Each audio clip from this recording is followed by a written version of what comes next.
Bem, nessa nossa penúltima unidade, unidade 8, nós vamos trabalhar um tipo de estudo um pouco diferente daqueles todos que nós já vimos até esse momento. Mas antes de entrar nesse tipo de estudo, nós precisamos entender um pouco sobre o contexto prático em que ele se insere, muito bem, por sinal. É muito comum na prática médica, na prática das atividades de cuidado em saúde, que durante o processo de atendimento ao paciente, processo de consulta do paciente, surjam dúvidas que nem sempre são solucionáveis naquele momento exato, né? Ou que sejam de fácil resolução pelo profissional que está atendendo aquele paciente. Às vezes existem dúvidas que vão demandar conhecimento que está um pouco além daquilo que o profissional possui enquanto conhecimento prévio. Isso é normal, ninguém sabe tudo. Então, aqui tem algumas questões, por exemplo, que podem surgir, né? E se o paciente não for tratado com um determinado medicamento, qual será o prognóstico, né, em relação a isso?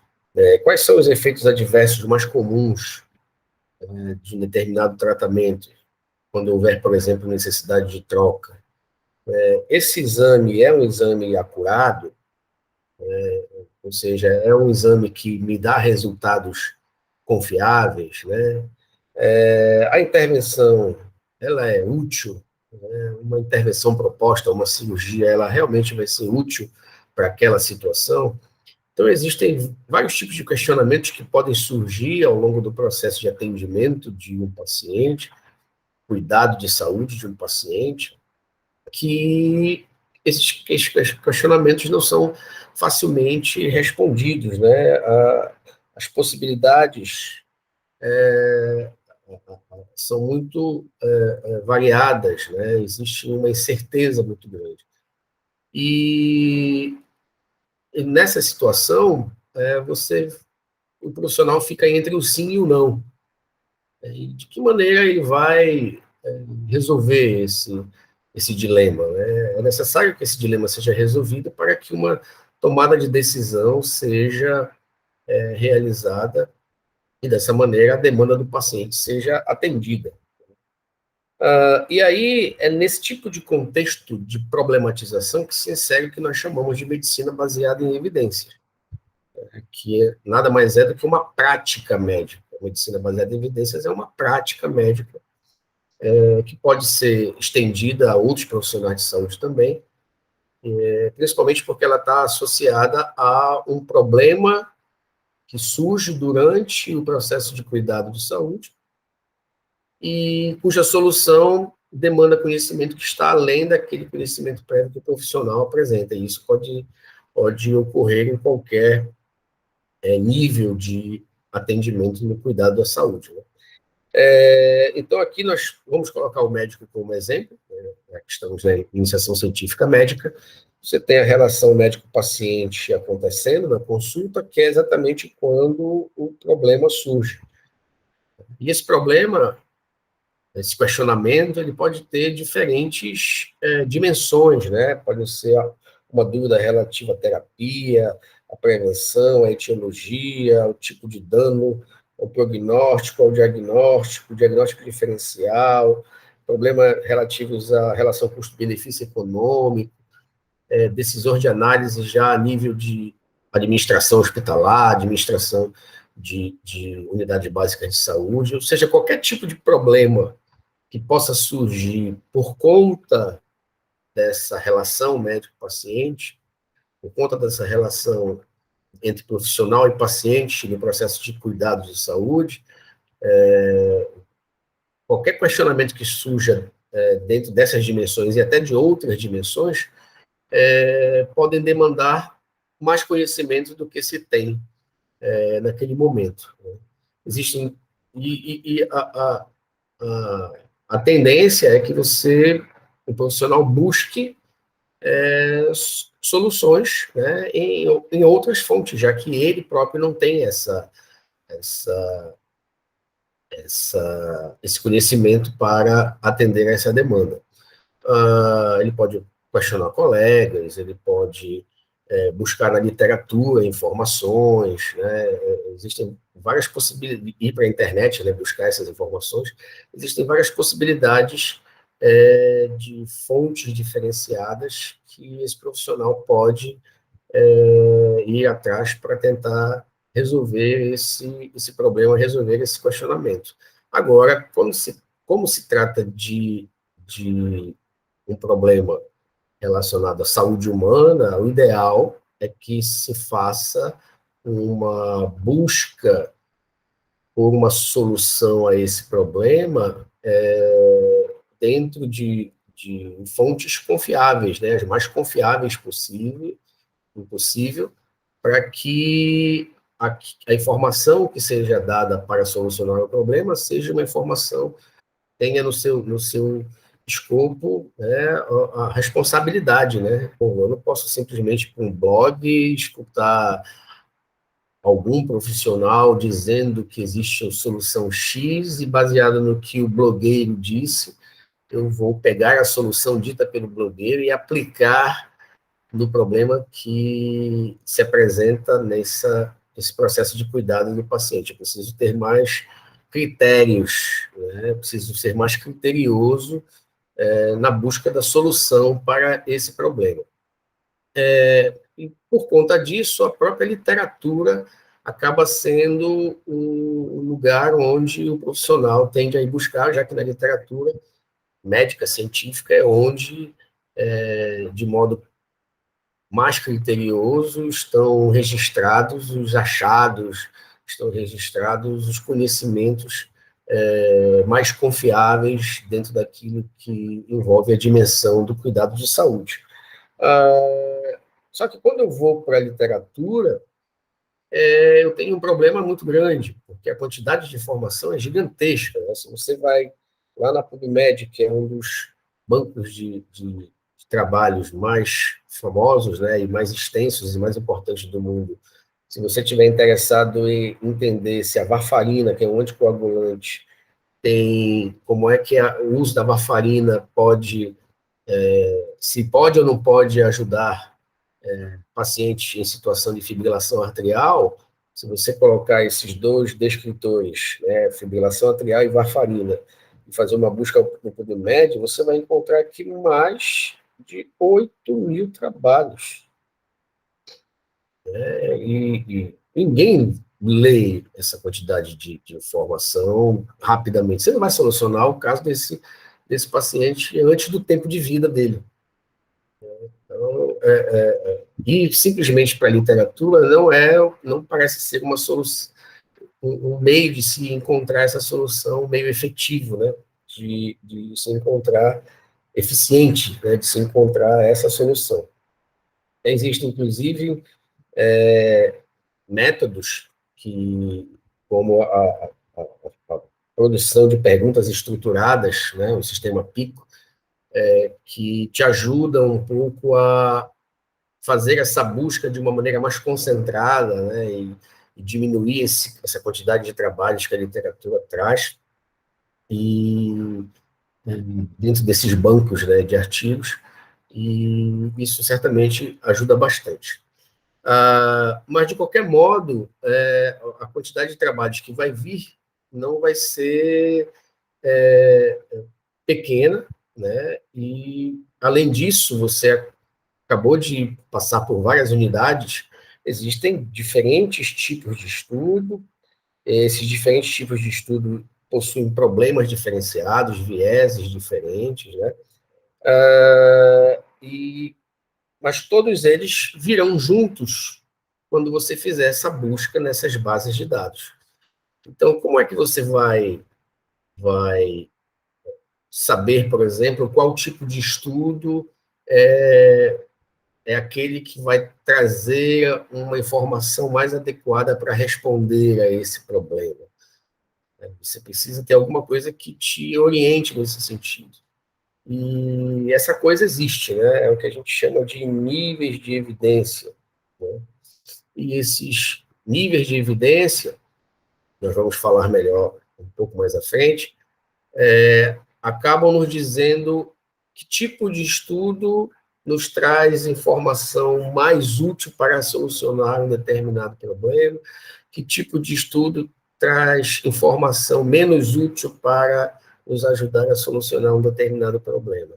E aí, baseado nesses achados, né, você tem como fazer uma relação custo-benefício juntamente com o seu paciente e, dessa maneira, tentar verificar se a evidência encontrada nesses estudos, se a informação encontrada nesses estudos, ela realmente pode solucionar esse problema. Na prática médica, ou na prática do cuidado de saúde, esse sistema parece ser um sistema bastante complexo e que, no primeiro olhar, parece ser algo que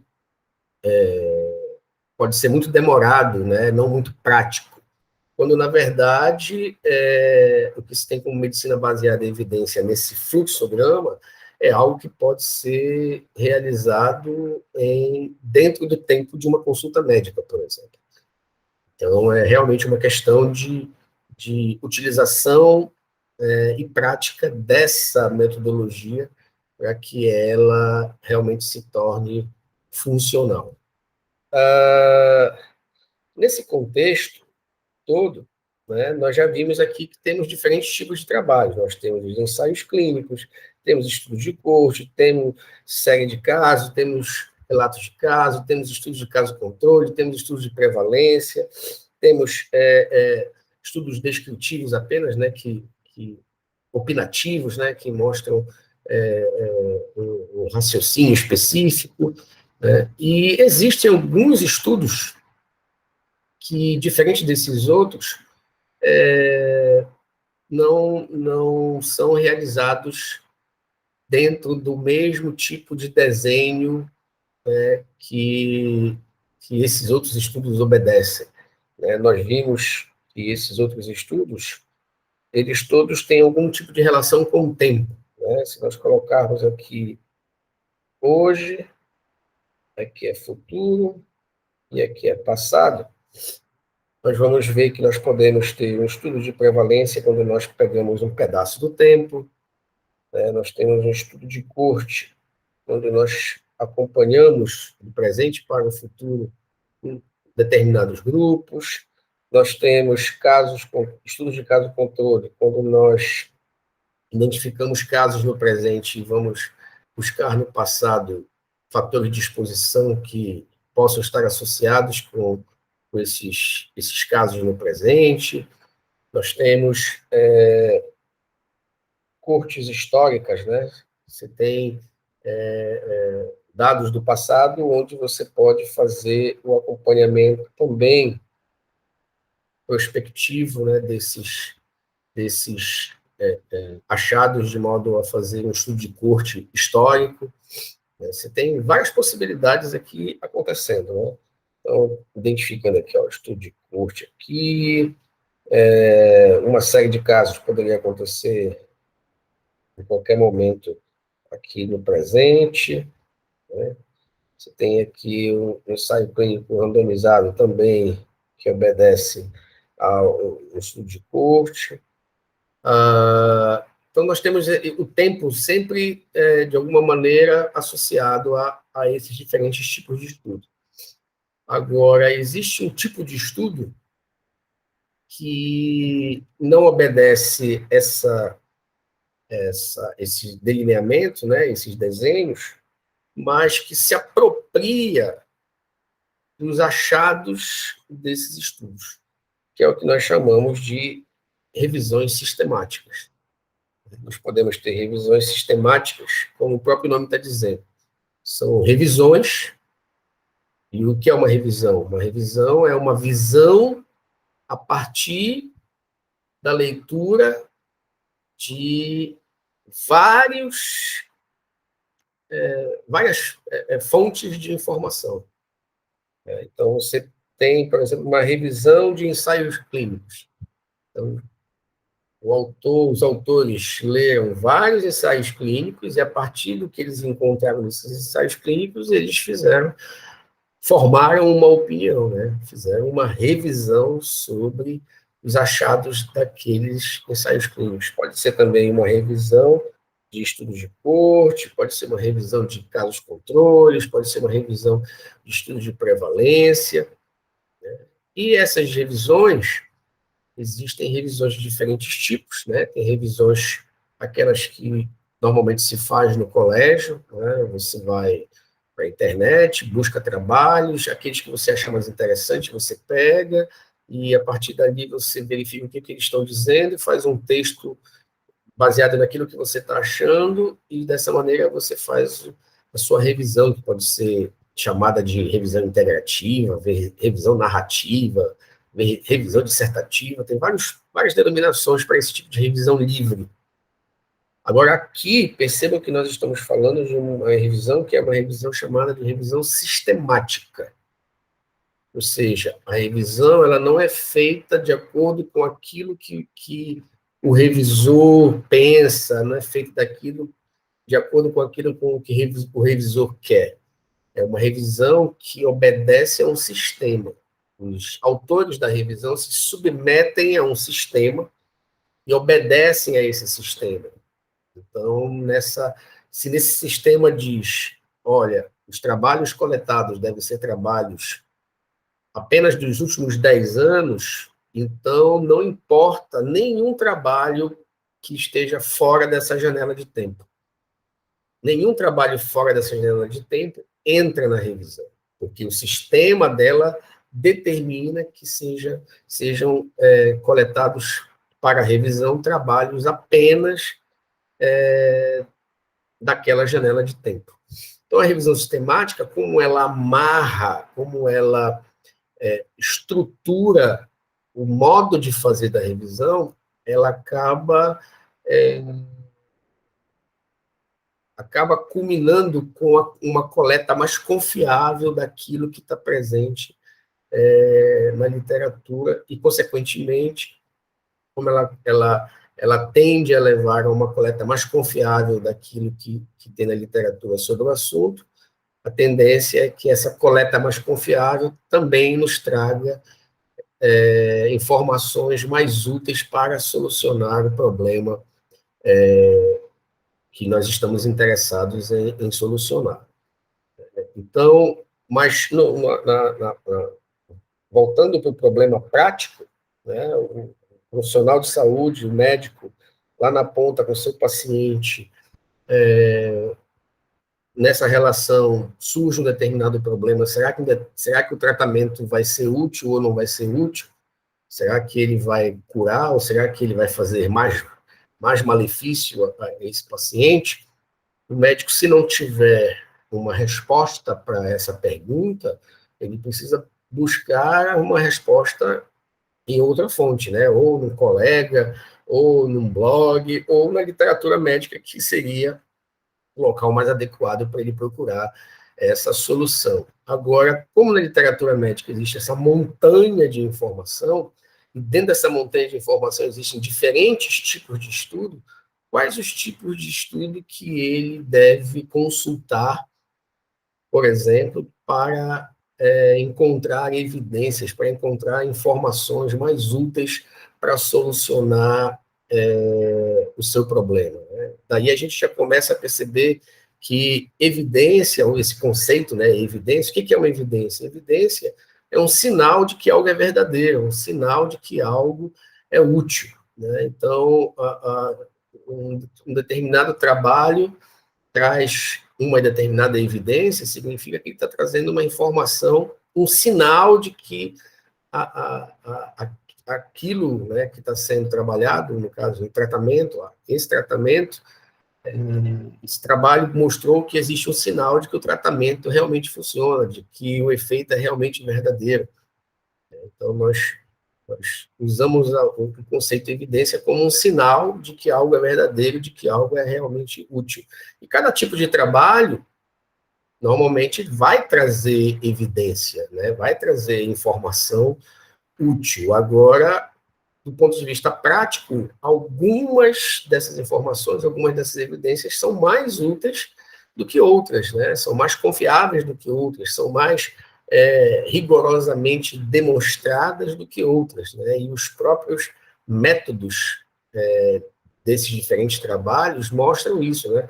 Os estudos observacionais, estudo de prevalência, estudo de caso de controle, estudo de corte, onde você não toca em absolutamente nada, você apenas observa o que está acontecendo, tem as suas vantagens, as suas desvantagens, você tem os estudos de intervenção, que são mais controlados, né? Você compara grupos que você desenha, você define, você acompanha, você pesquisador, né, define e acompanha esses grupos, acabam gerando resultados que são mais rigorosamente verificados, né? Então, isso acaba gerando diferenças em termos de evidência, em termos de utilidade de informação, em termos de confiabilidade dessa informação, né, entre esses diferentes estudos. Então, se eu tenho um problema para solucionar e eu não tenho conhecimento para solucionar esse problema, vou buscar numa fonte onde essa evidência seja o mais útil possível para solucionar esse problema. Então, nesse caso, eu tenho um tempo limitado, né? Porque eu estou ali numa relação de cuidado de saúde com o paciente, eu não posso perder tempo, eu não posso ficar procurando, comparando se nesse trabalho é melhor do que naquele outro, coisa do tipo. Eu preciso já ter uma ideia clara, um direcionamento em relação a isso. E tendo todos esses tipos de trabalho disponíveis na sua busca, você precisa saber para qual dessas caixas você deve, e outras, né, caixas você deve, em qual delas você deve buscar a evidência que você precisa para solucionar o problema que você tem. Existem diferentes métodos e iniciativas que evoluem métodos para que se encontre essas fontes de melhor evidência, né? O GRADE é uma iniciativa que trabalha isso, né? Tentando mostrar qual tipo de trabalho é mais útil para solucionar os problemas que surgem na relação médico-paciente, na relação do processo de cuidado em saúde, né? Existem vários outros sistemas além do GRADE também. Agora, existe uma iniciativa que, de todas elas, é aquela que atualmente tem sido mais disseminada e trabalhada no mundo, que é a iniciativa trabalhada por um grupo da Universidade de Oxford, que é do grupo do Centro de Medicina Baseada em Evidência.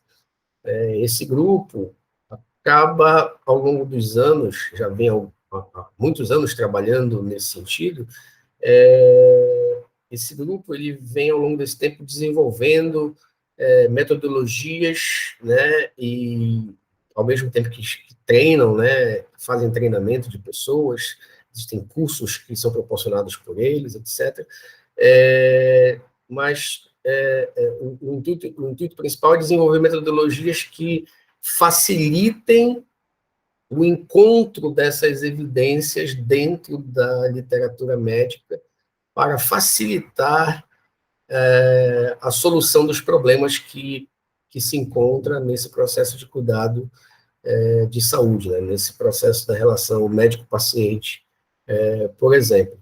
Então, esse grupo, desse Centro de Medicina Baseada em Evidência, acabou, entre outras iniciativas, desenvolvendo uma tabela, né, que, na verdade, evoluiu ao longo do tempo, ela já teve outros formatos no passado, mas desde 2011 ela tem esse formato que vocês estão vendo aqui na tela, que você pode perceber que as colunas, elas são formadas por níveis, né?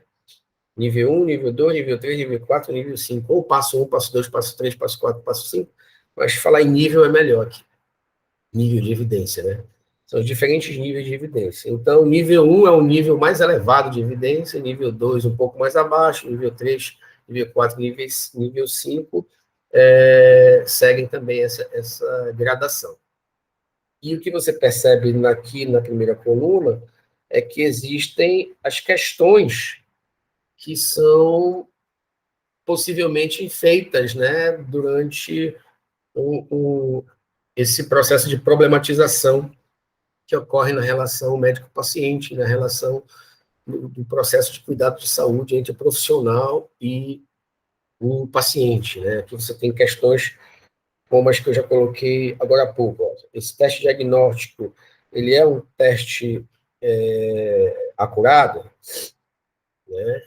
O que vai acontecer em termos de prognóstico, né? O que vai acontecer se esse paciente não receber tratamento, né? Essa intervenção é uma intervenção que ajuda? Quais são os efeitos adversos mais comuns, né, desse tratamento? Então, são questões que podem surgir no dia a dia dentro dessa relação médico-paciente. Então, vamos ver como essa tabela funciona. Né? Aqui, por exemplo, tem uma questão. Né? Se esse teste diagnóstico, esse exame, ele é um exame acurado, é um exame confiável, quando o paciente está doente, o exame realmente acusa que ele está doente, pode surgir esse questionamento. Né? Aí, onde é que eu vou encontrar informação útil que me faça entender que sim ou que não, e dessa maneira eu possa decidir usar esse exame para avaliar o meu paciente. Né? Aí, aqui está dizendo que o tipo de trabalho com maior nível de evidência para responder a essa questão são revisões sistemáticas de estudos transversais, né? E com características específicas. Né? E aí você tem, na sequência, os trabalhos que, depois desses, têm melhor nível de evidência, são os estudos transversais individuados que a gente já conhece, né? Mas que tenham também características específicas, né? Sejam aplicados consistentemente, com referência padrão, cegamento. Né? Então, a tabela ela vai nos dizendo que tipo de estudo nos traz evidência mais útil para responder a um determinado questionamento, a um determinado problema que surgiu nessa relação médico-paciente. Ó, vamos ver aqui embaixo. O que acontece se...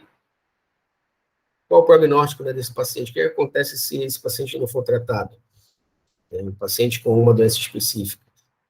Para eu saber o que acontece, o melhor nível de evidência aqui, está dizendo que são revisões sistemáticas de estudos de coorte quando esse inception, né, significa quando o paciente inicia os sintomas.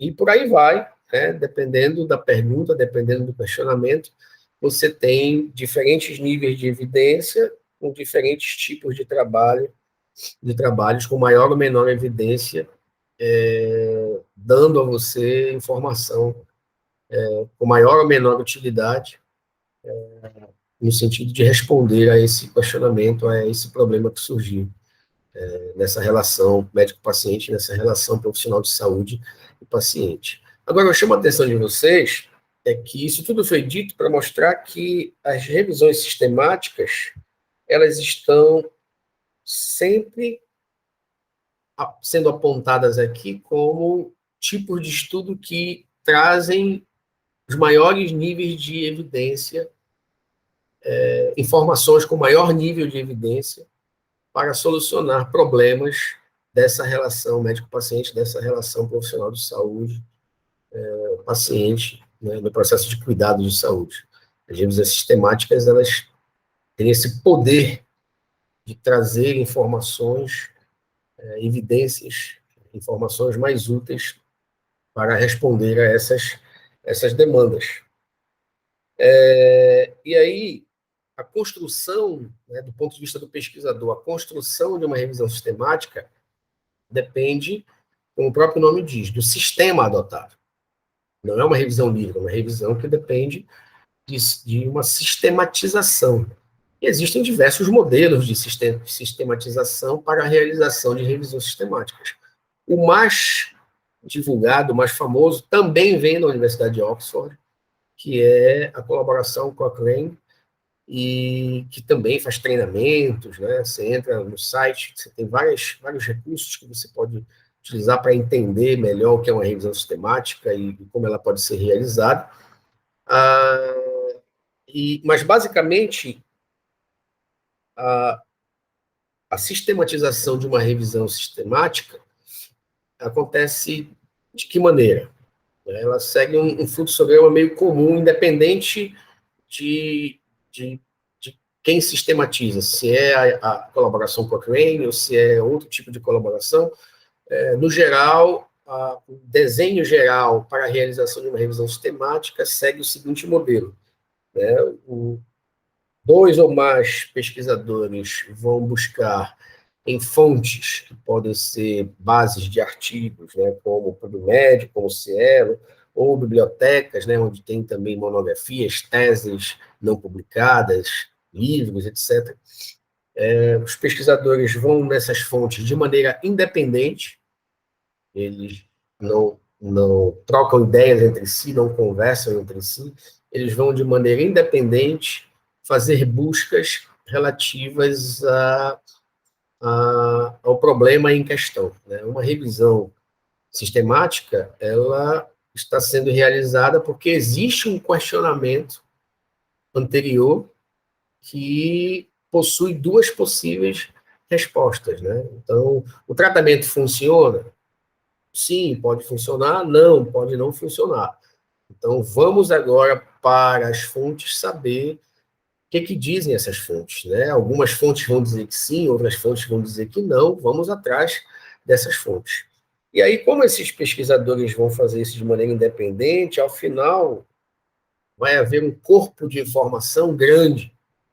Mas como eles fizeram de maneira independente essas coletas, muitas dessas informações vão estar repetidas.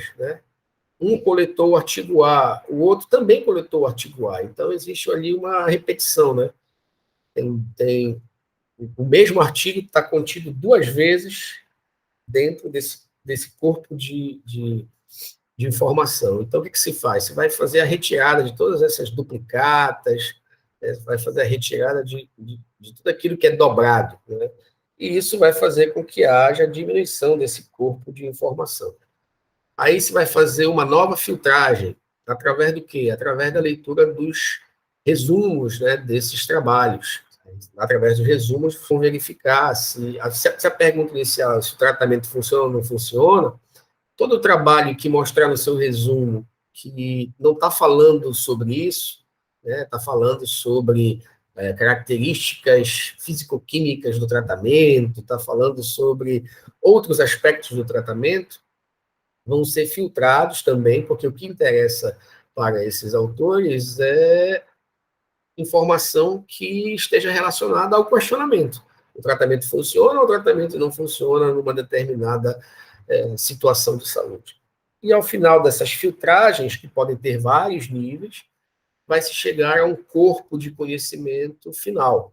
E esse corpo de conhecimento final é que vai ser lido na sua íntegra por esses autores, e dessa maneira, através dessa leitura completa e criteriosa e crítica desses trabalhos, saem duas possibilidades. Uma é análise qualitativa, ou seja, os autores podem fazer uma descrição, assim como se faz numa revisão colegial, eles podem fazer uma descrição, já não de nível colegial, mas de nível mais crítico, sobre o que eles encontraram, diferenciando as interpretações dos autores, colaborando com as suas próprias opiniões, e dessa maneira fazendo uma análise, realizando uma revisão descritiva, analítica, simultaneamente, que traga algum tipo de colaboração para o entendimento daquele corpo de informação. Mas, no contexto da prática médica, no contexto da prática do cuidado de saúde, da relação médico-paciente, da relação profissional de saúde-paciente, é muito mais interessante a outra possibilidade resultante dessa revisão, que é uma análise quantitativa, que nós chamamos de meta-análise, ou meta-análise simplesmente, pode até se escrever sem o hífen, meta-análise direto, porque através dessa análise quantitativa você tem de modo mais robusto, mais concreto, uma demonstração de que tipo de evidência a literatura está trazendo. E aqui nós temos um ponto importante, que é, nos trabalhos anteriores que nós vimos estudos de prevalência, ou razão de prevalência como medida de associação. Nós vimos estudos de corte com risco relativo como medida de associação. Nós vimos estudos de intervenção como risco relativo também como possível medida de associação. Nós vimos estudos de caso-controle com a razão de chances ou odds ratio como medida de associação. Em todos esses trabalhos, as conclusões, elas são diretamente relacionadas ao que está sendo estudado, né? A exposição leva ao a exposição aumenta o risco do desfecho. É maior a chance de desfecho para quem foi exposto. O sujeito exposto é tantas vezes mais propenso a ter o desfecho. Então, é sempre uma medida de associação que relaciona as duas variáveis de estudo, né? O fator de exposição e o desfecho. Independente se é prospectivo, se é retrospectivo, né? É sempre uma interpretação direta sobre como as duas variáveis se relacionam. Aqui na revisão sistemática, a meta-análise ela já vai fazer uma medida que a interpretação vai ser sempre voltada para o que diz o corpo de conhecimento, o que diz a literatura.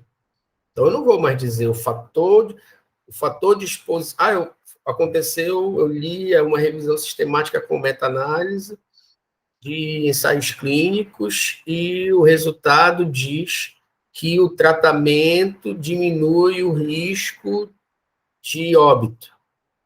Essa não é uma conclusão correta de uma revisão sistemática com meta-análise, porque a revisão sistemática com meta-análise ela não está avaliando o tratamento em relação ao desfecho óbito. A revisão sistemática com meta-análise ela está avaliando o que a literatura mostra sobre o tratamento em relação ao desfecho óbito.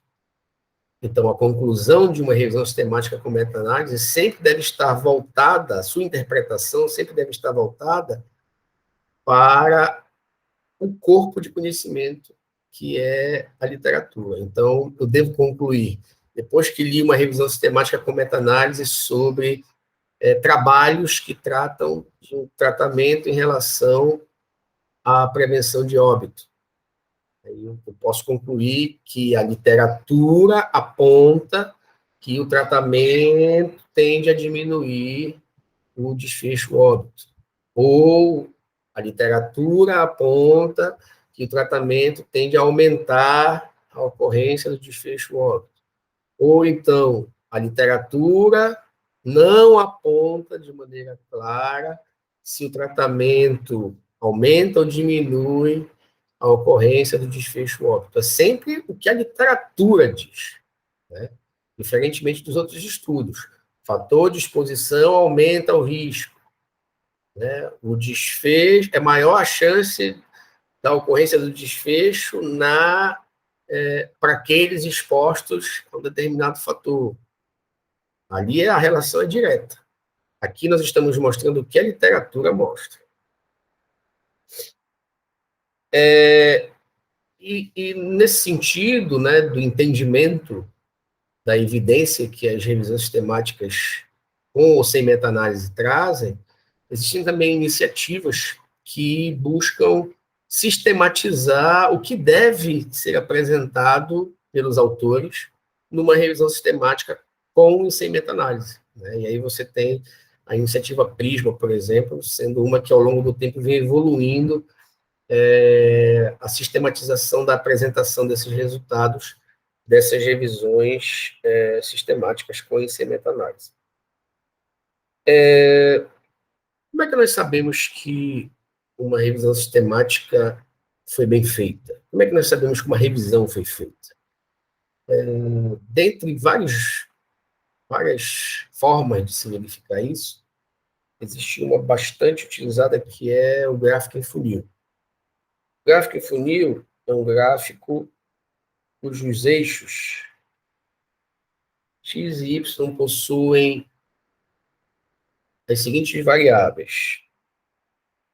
No eixo do x, nós temos uma medida de associação, né? O risco relativo, o odds ratio, a razão de prevalência. Por que nós temos uma medida de associação? Porque são revisões de trabalhos como aqueles que nós já vimos. Se são revisões de estudos transversais, eu tenho razões de prevalência que foram medidas, né, nesses trabalhos. Se forem revisões, se for uma revisão sistemática de estudos de caso controle, eu tenho a razão de chances, o odds ratio, como medidas que esses trabalhos devem apresentar. Se for revisão sistemática de estudos de corte ou de ensaios clínicos, eu tenho, por exemplo, o risco relativo como uma medida de associação possível de ser utilizada nesses trabalhos. Existem outras medidas que podem estar presentes aqui, mas o que importa é que aqui nesse eixo do X é onde estão as medidas da evidência, né? As medidas da associação apresentadas por esses trabalhos. E no eixo do Y, nós vamos ter o N desses trabalhos. Vocês vão ver na literatura, quem for atrás, vai ver que às vezes nesse eixo está desvio padrão, está erro padrão, está intervalo de confiança. Tem várias possibilidades de índices que possam estar presentes aqui nesse eixo Y. Mas todos eles, no final das contas, estão dizendo sobre o N desses trabalhos, né? É importante a gente entender isso, porque vamos pensar da seguinte maneira. Quando você vai para a literatura, é mais fácil você encontrar trabalhos que tenham N de 100 participantes, ou é mais fácil você encontrar trabalhos que tenham N de 10.000 participantes? É óbvio que é mais fácil encontrar trabalhos que tenham N baixo. É menor o número dos trabalhos com N elevado. Então, a tendência é que os trabalhos sejam maioria onde o N é baixo, o N está crescendo nessa direção aqui, nesse sentido. Então, é lógico que se você vai fazer uma revisão, você encontra maior número de trabalhos com N baixo e menor número de trabalhos com N elevado, né? Baseado nessa lógica que nós acabamos de delinear. Por outro lado, se você está fazendo, se o pesquisador está fazendo uma revisão sistemática por conta da busca de solução para um problema, o tratamento funciona, sim ou não. Ele vai para a literatura e o que ele pode encontrar?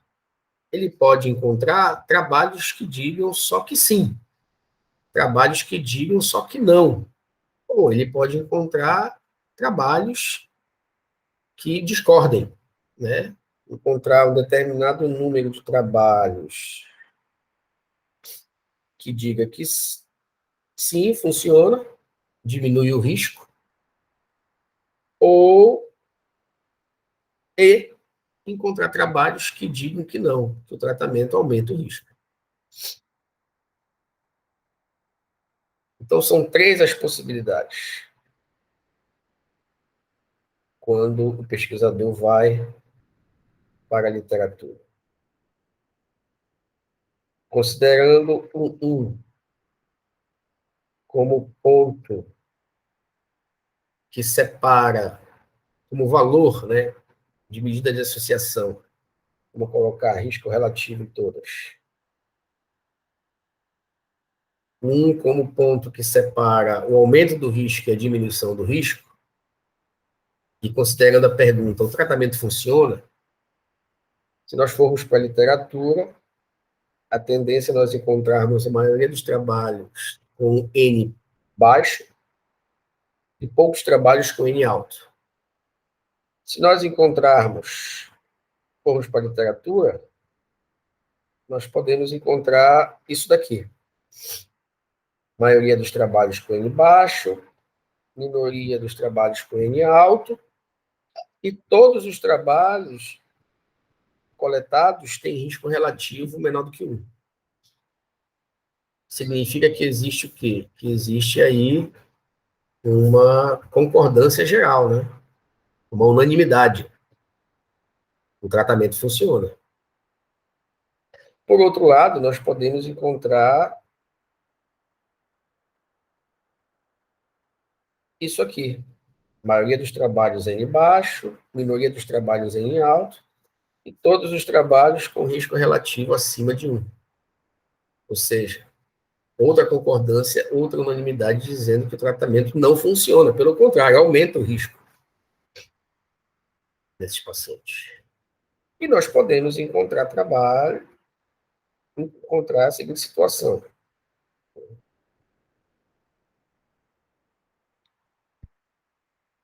A maioria dos trabalhos com N baixo, a minoria dos trabalhos com N elevado, mas agora eu tenho trabalhos que discordam. Trabalhos que dizem que o tratamento funciona, trabalhos que dizem que o tratamento não funciona. Percebam que nessas situações, nessas diferentes situações, eu tenho o formato do funil invertido, que eu havia citado, presente.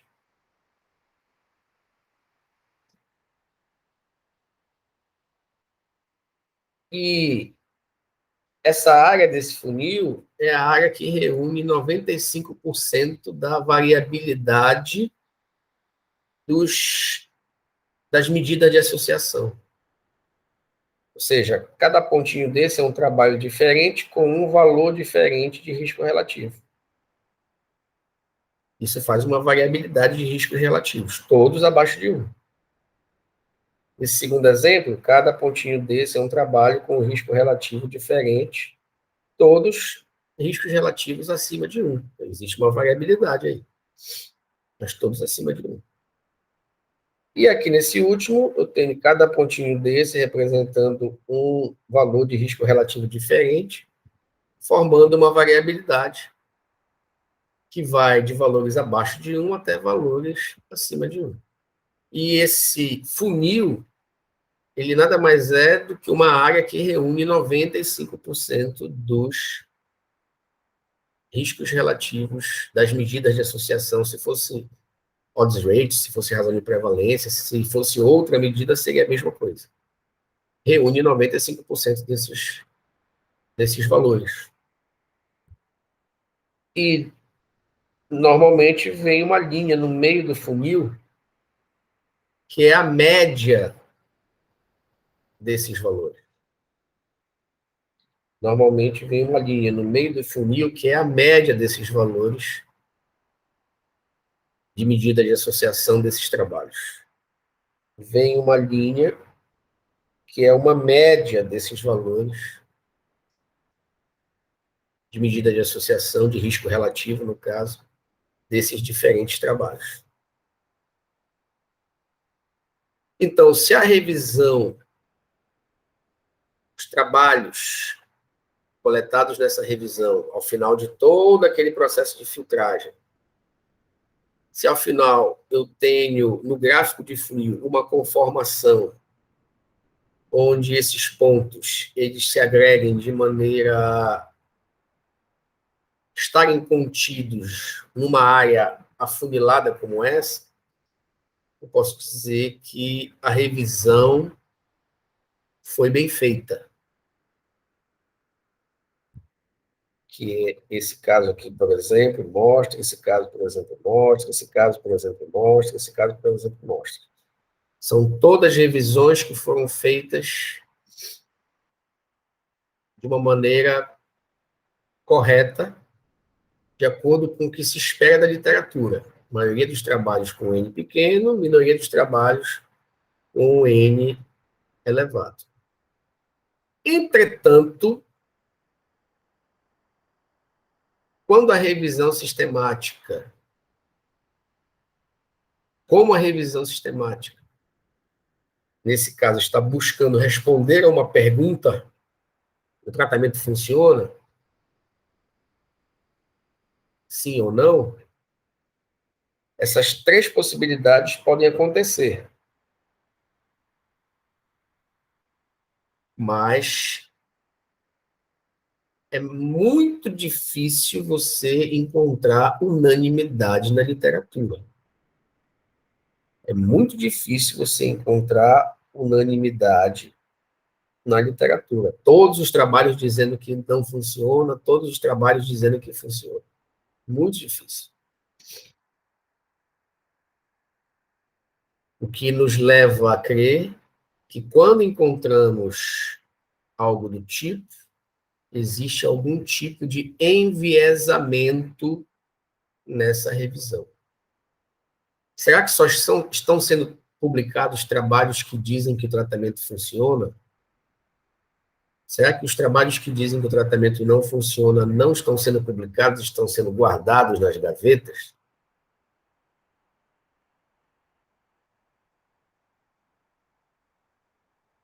Será que nas bases de dados que foram realizadas essa revisão, só existem trabalhos que dizem que o tratamento não funciona?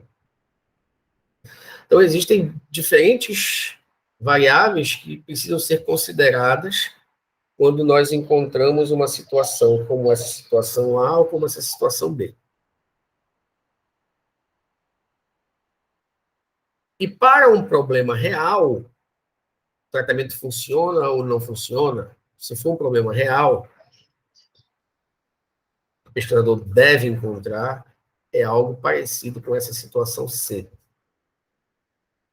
Trabalhos que dizem que o tratamento funciona, trabalhos que dizem que o tratamento não funciona, aumenta o risco. Aí você tem o mesmo problema que o médico, que o profissional encontrou no consultório, sendo refletido na literatura.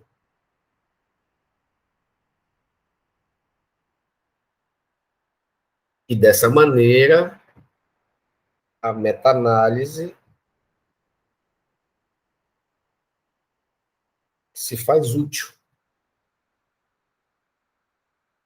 Porque diante dessa divergência, a meta-análise é uma maneira estatística de se definir para qual lado a literatura aponta mais. Dessa maneira, eu que estou procurando uma solução para um problema que eu não tenho a solução, através da meta-análise posso ter uma fonte criteriosa que me aponte para uma possível solução, que não me obriga a adotá-la, pelo contrário. Só me dará um pouco mais de certeza sobre a situação. Aqui tem dois exemplos de gráficos em funil. Né? Aqui você reconhece odds ratio, razão de chances, né, que vocês já viram nos estudos de caso controle. Então, você sabe que 1 é o valor que a medida de associação não é conclusiva, e você percebe que nesses dois casos, aqui eu tenho estudo A e aqui eu tenho estudo B. Nesses dois casos eu tenho uma revisão que é simétrica, E aqui eu tenho uma revisão que é assimétrica. Simétrica e assimétrica. Simétrica por quê? Porque a maioria dos estudos com N baixo estão na base e a minoria dos estudos com N alto estão no topo, distribuídos num espaço que compõe uma área afunilada. Professor, mas aqui ó, é 0 e aqui é 2,5. Não está aumentando para baixo? Não está esquisito isso? Não, não está esquisito, porque aqui, no lugar do N, lembra que eu disse que podem ter outras medidas, né? Outros índices. Aí nós temos o erro padrão. O erro padrão nada mais é do que um erro da média. Não vamos entrar em muitos detalhes sobre isso, mas o erro padrão nada mais é o quanto a medida de uma média pode variar. E a medida de uma média depende do seu N, do N da amostra. Então, acaba sendo também uma medida que está relacionada ao N. Quanto menor o erro padrão, maior o N. Quanto maior o erro padrão, menor o N. Então, acaba sendo N menor que e N maior para cá. Então, é N. N menor embaixo, N maior em cima. Sempre. E o que você percebe aqui nesse gráfico simétrico é que a revisão foi bem feita. Por que ela foi bem feita? Porque ela obedece àquilo que é a expectativa da literatura, trabalhos com N pequeno, trabalhos com N grande, distribuídos numa área em que ambos os lados da divergência estão presentes. Tem trabalhos com medida de associação abaixo de 1 e tem trabalhos com medida de associação acima de 1. Professor, mas a maioria dos trabalhos está com medida de associação abaixo do 1, isso não é um problema? Não, isso é o que a literatura mostrou. É o que o sistema utilizado para fazer a revisão fez resultar. Agora, se a literatura não publicou, etc., aí são outras questões. Mas baseado no sistema que os autores utilizaram, eles chegaram nessa revisão que, de modo geral, cumpre tudo aquilo que uma revisão sistemática precisa ter para se dizer que ela está adequada. Diferentemente desse gráfico B aqui, onde existe essa assimetria. Que o que você percebe? Você percebe que todos os trabalhos estão voltados apenas para um lado da medida de associação.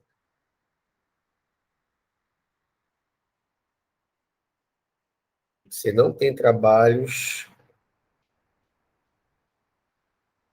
que representem o outro lado da discussão. É possível? É. Mas é muito difícil. Muito improvável que na literatura só haja concordância. Até porque, quando a concordância se estabelece,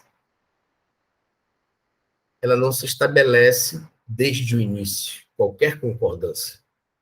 Ela se estabelece pelo conflito crítico ao longo do tempo entre ideias divergentes. Isso é quase que uma lei das ciências, não seria diferente das ciências médicas. Então, aqui nesse gráfico assimétrico, eu já posso pensar de uma maneira mais clara, né, os vieses que podem estar presentes nessa revisão. Professor, nesse caso, no exemplo A de cima, quando o gráfico em funil é simétrico, se a revisão foi bem feita, então eu sei que estou lendo um trabalho adequado, estou lendo um trabalho bem construído, de certo modo. Agora, no caso da B, vai valer a pena ler esse trabalho? Isso quem vai julgar é o leitor. Eu, por exemplo, já não daria mais crédito a uma revisão sistemática que não apresentasse um gráfico em funil. Porque existem revisões em que você vai ver o trabalho e não existe o gráfico em funil presente. Se não existe o gráfico em funil, eu, leitor, fico um pouco às cegas. Então, eu prefiro não gastar tempo e energia com aquela revisão. Eu, leitor, Cláudio Teixeira, professor Cláudio Teixeira. Mas você pode pensar diferente. Você pode dizer, não, não tem um gráfico em funil, mas acho que vale a pena ler. É uma decisão sua. Como sempre é decisão do leitor, aquilo que se extrai do que é lido. Ah, encontrei uma revisão sistemática com esse gráfico, mas esse gráfico em funil está assimétrico. Isso pode ser viés de seleção, pode ser viés de publicação, pode ser vários tipos de vieses contidos nesta revisão. Você pode continuar lendo, se você quiser. Eu, olhando um gráfico em funil desse, certamente já não leria mais.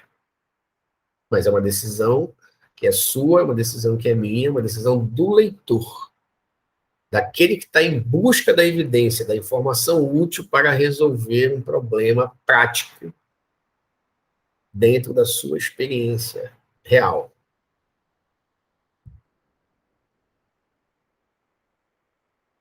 E dizendo e sabendo que a revisão foi bem feita, foi bem construída, a evidência resultante dessa revisão, ela vem de que maneira? De que maneira, numa revisão sistemática com meta-análise, o leitor vê essa evidência para saber se a literatura aponta para o uso ou não uso do tratamento, considerando que a pergunta inicial é: o tratamento funciona? Sim ou não?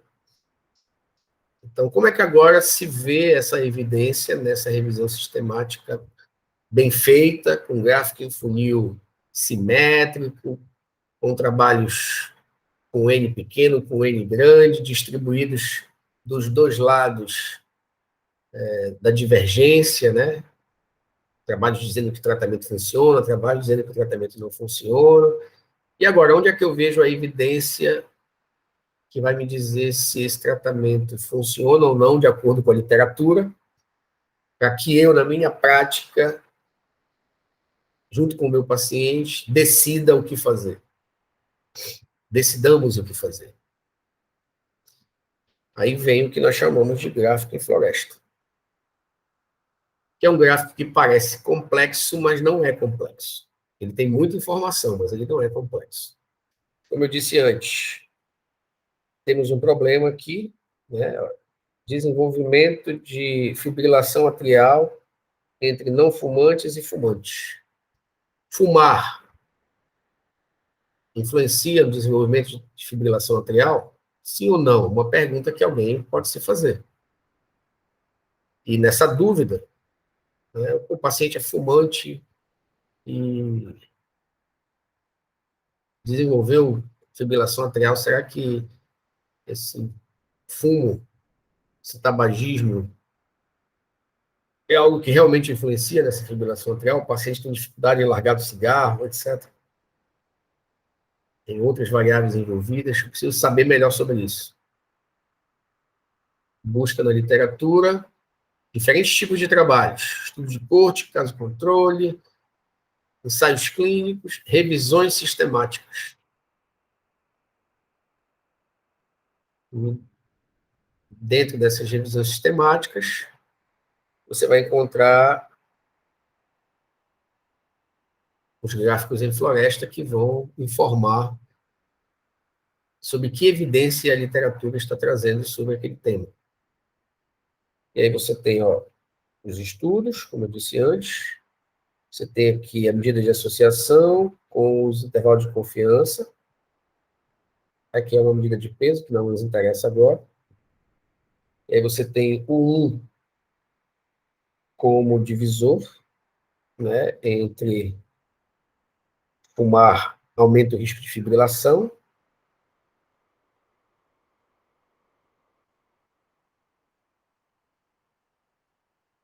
e não fumar diminui essa, essa possibilidade de desenvolvimento de fibrilação atrial. E aí você vê os estudos, ó. Quadrados maiores, N's maiores. Nesse estudo do Iguchi, tem um N maior do que nesse estudo do Biswas, que tem um quadrado menor. E os tracinhos? Os tracinhos são os intervalos de confiança. Intervalo de confiança, intervalo de confiança, intervalo de confiança.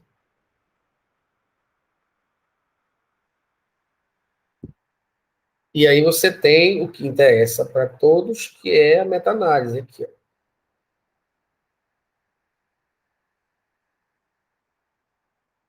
E aqui está o valor da meta-análise, ó. 1,06, acima do 1. Só que a meta-análise tem uma coisa importante. Tá aqui o diamante. As extremidades da meta-análise representam o intervalo de confiança de 95% delas.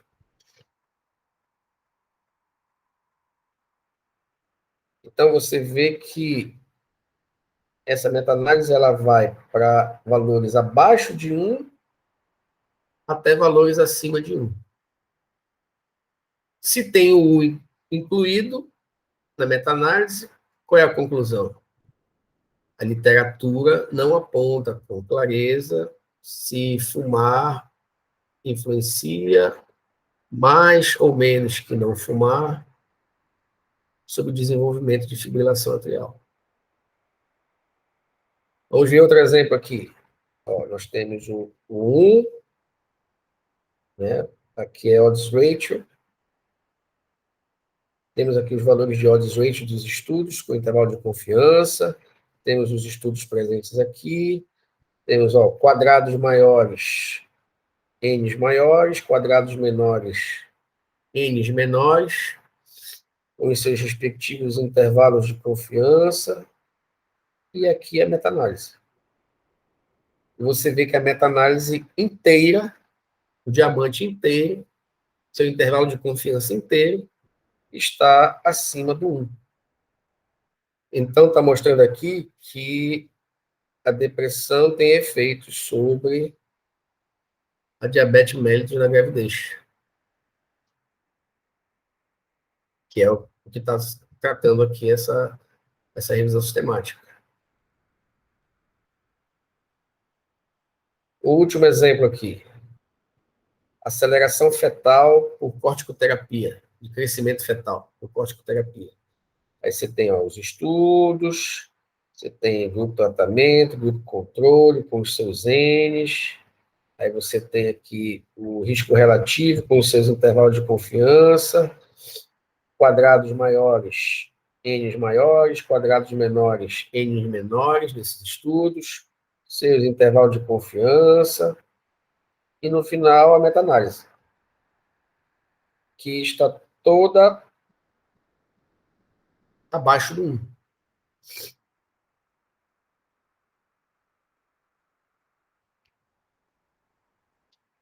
Significando o quê? Significando que a corticoterapia funciona na aceleração do crescimento fetal. Se fosse maior do que 1, significaria que a corticoterapia prejudica, né, bota em risco o crescimento fetal.